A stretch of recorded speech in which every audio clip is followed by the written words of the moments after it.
அனைவருக்கும் வணக்கம். வெறுத்தாய் என்ற புனை பெயர்ல கவிதை தொகுப்பு எழுதிட்டு இருக்கேன். தின்று செரித்த தீட்டு அப்படின்னு ஒரு கவிதை தொகுப்பு ஏற்கனவே எழுதி முடிச்சு வெளியிட்டு இருக்கேன் 2024. இப்போ அடுத்ததா ஊர் தெரு பூனை அப்படின்ற ஒரு கவிதை தொகுப்பு தயாராகிட்டு இருக்குது.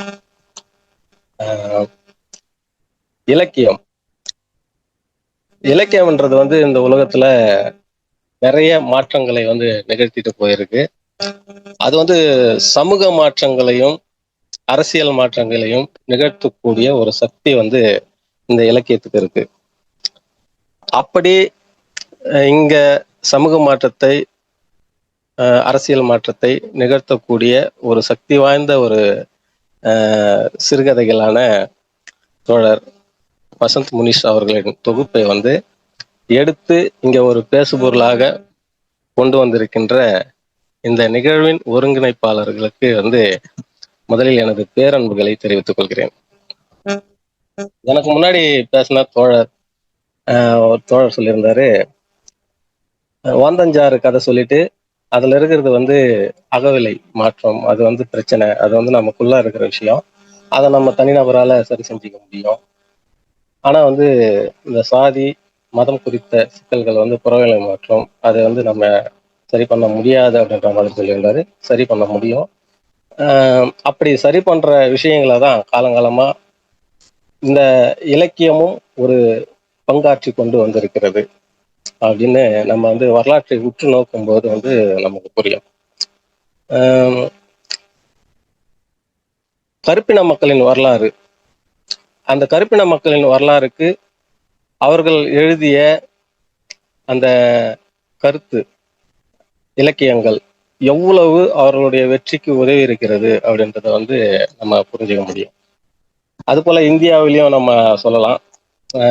கூத்துக்கலை, நிகழ்த்துக்கலை, இப்படி நிறைய விஷயங்கள் இங்க இருக்கிற சிக்கல்களை களைவதற்கான நிறைய விஷயங்களை பேசிட்டு இருக்கு. எனக்கு ஒரு மாதம் 2 மாதங்கள் இருக்கும். தோழர் சரோஜா தேவி அவர்கள் தோழர் வசந்த் முனிஷ் அவர்களின் 2 கதைகளை எனக்கு அனுப்பியிருந்தாங்க. அதுல ஓந்தஞ்சாறு அப்படின்ற ஒரு கதையும் சார் என்ற ஒரு கதையும், 2 கதைகளை குறிப்புமே எனக்கு முன்னாடி நிறைய பேர் பேசிட்டாங்க. எனக்கு முன்னாடி பேசின தோழர் கொண்டிருந்த அதே பார்வைதான் எனக்கும் ஓந்தஞ்சாறுல இருந்தது. ஓந்தஞ்சாறுன்றது ரொம்ப நகைச்சுவையா கலகலப்பா எல்லாரையும் சிரிக்க வைக்கக்கூடிய ஒரு கதையா எழுத்தாளர் கொண்டு செஞ்சிருப்பாரு. ஆனா அந்த எழுத்தாளர் நமக்கு கொடுக்கின்ற செய்தி என்னன்னா, ஒரு தனிமை இங்க எத்தகைய விளைவுகளை எல்லாம் நம்மளுக்கு செஞ்சுட்டு இருக்கு அப்படின்றத அந்த எழுத்தாளர் நமக்குள்ள கொடுக்குற ஒரு சிந்தனையாக இருக்கும்.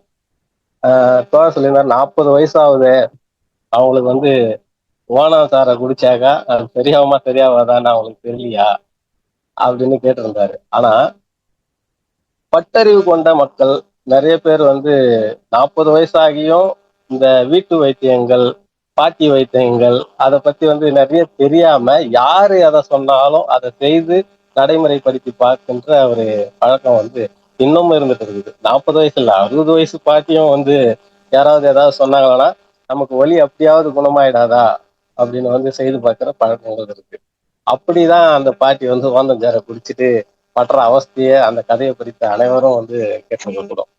அப்புறம் சார் அப்படின்ற கதையில நிறைய பேர் அந்த இறுதியா முடிக்கிற அந்த சாதிய சிக்கல் இருக்கின்ற அந்த பகுதிகளை மட்டுமே பேசணும் எல்லாரும் பேசிட்டு வந்தாங்க. ஆனா எழுத்தாளர் மிக நுணுக்கமா நிறைய விஷயங்களை கொண்டு போயிருப்பார். ஆரம்பத்திலேயே அது என்ன சொல்லுவாருன்னா, முதல்ல அவருடைய நண்பர் அவருடைய வாகனம் பழுதுபட்டு நிக்கிற இடத்துல அவருடைய நண்பர் வரும்போது அந்த நண்பரை ஒரு இஸ்லாமியரா காட்டியிருப்பார்.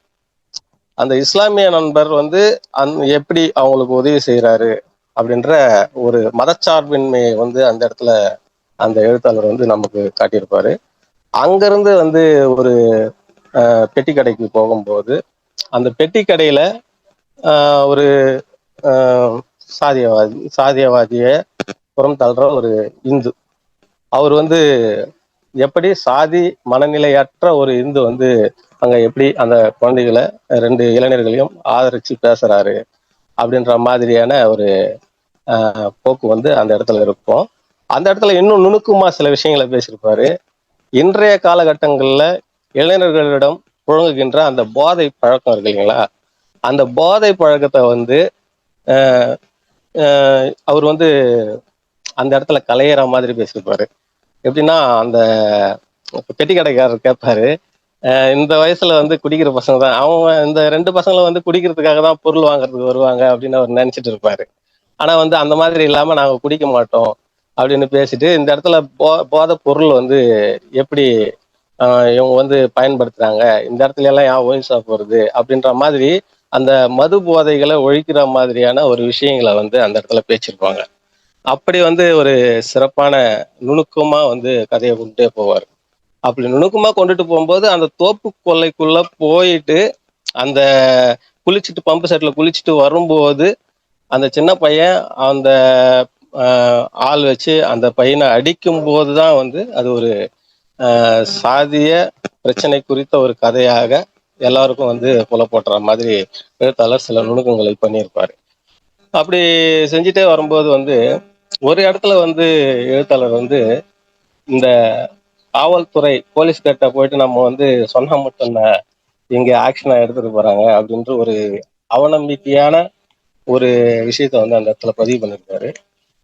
இது வந்து நடைமுறையில இப்படிதான் இருக்குது அப்படின்னாலும் நம்ம எழுத்தாளர்கள் வந்து என்ன செய்யணும்னா இதை வந்து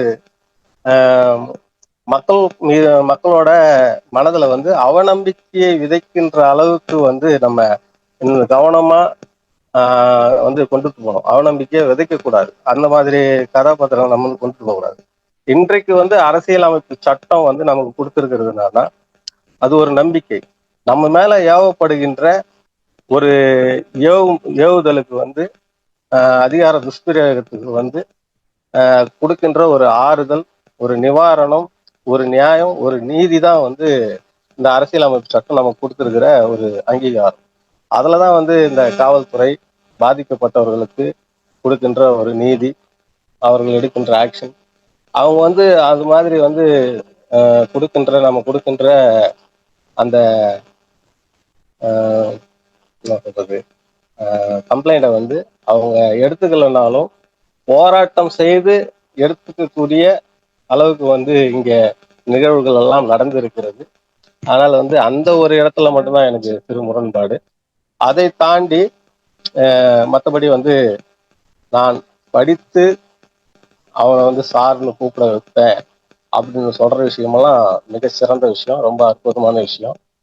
இரண்டு கதைகளையும் மிக அற்புதமா கொண்டு சேர்த்திருப்பாரு. நான் கிட்டத்தட்ட ஒரு 2 மாதங்களுக்கு முன்பு வாசித்த கதை மீண்டும் மீள் வாசிப்பு செய்யாததுனால மிக நுணுக்கமாக வந்து என்னால் பேச இயலவில்லை. அதுக்காக நான் வருந்துகிறேன். இந்த வாய்ப்பை எனக்கு அளிப்பதற்கு நன்றி. வாழ்த்துக்கள். மகிழ்ச்சி. மகிழ்ச்சி.